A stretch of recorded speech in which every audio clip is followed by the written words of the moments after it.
8. edizioa. Hasiko gea. Boom! Boom! Booktuber boom! Aurten, bi aukera. Lehenengoa, booktube klasikoa. Zegin behar da, liburu bat irakurri. Euskeraz izan behar da liburua. Komikia, novela beltza, saiakera, Poesia. zurpuntan jartzen zaizuena. Eta gero, Bideo bat grabatu, bideoan kontatu, nahi zutena.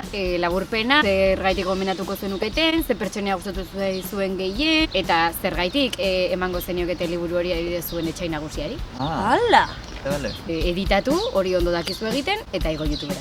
Eta ez garrantzitsuna, baina badago pixkat ez, inzentibo bat, bi sari daude. Lehenengo saria, obren agindurenentzat izango litzate kamera bat, tripode bat, foko bat, bueno, azkenean bideoak egiten jarraitzeko materiala, gehi 200 euro liburu eta diskoetan gastatzeko. Bigarren saria. GoPro bat. Liburuak uretan irakurtzeko. Eharra. Eta 100 euro liburutan eta diskotan gastatzeko. Bigarren aukera, badakigu oso influencerak zeatela guztiak. Ez, Ez? Ja. Ez hori ez. Baina ondokoak badu, Bai. badu. Nork ez du izan nahi urrengo euskal liburuen influencerra? Daude asko, zuek izan zea, ja ulertu ez. Zuentzako dira orduan bi kategoria hauek. Bookstagram Edo BookTok. bi modalidade daude.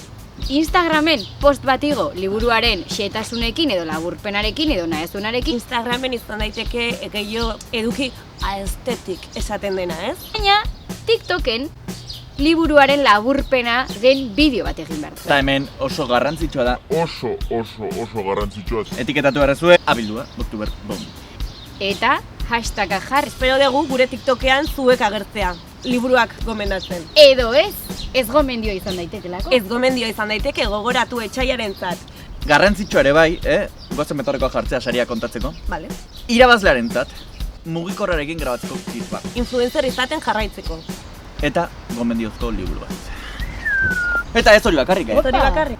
Publikoaren sariari, hau da like gehiena jasotze ditunari, bi lagunentzako, edo bi pertsonentzako, edo Bi etxairentzako. bi etxairentzako, oza, birentzako, Aha.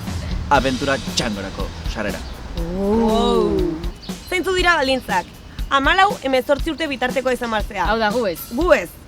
Urrengoa, liburu bat irakurri. Irakurrita gero prestatu gidoitxo bat. Landu pixkat. Bai? Grabatu. Eta editatu, hori ere badakizu egiten. Igo Igo, Bai. eta bidali lehiaketara. bideoak bidali honea. booktuberboom.wordpress.com Hau dena, Hau dena, ze egun baino lehenago, Zaroako 25.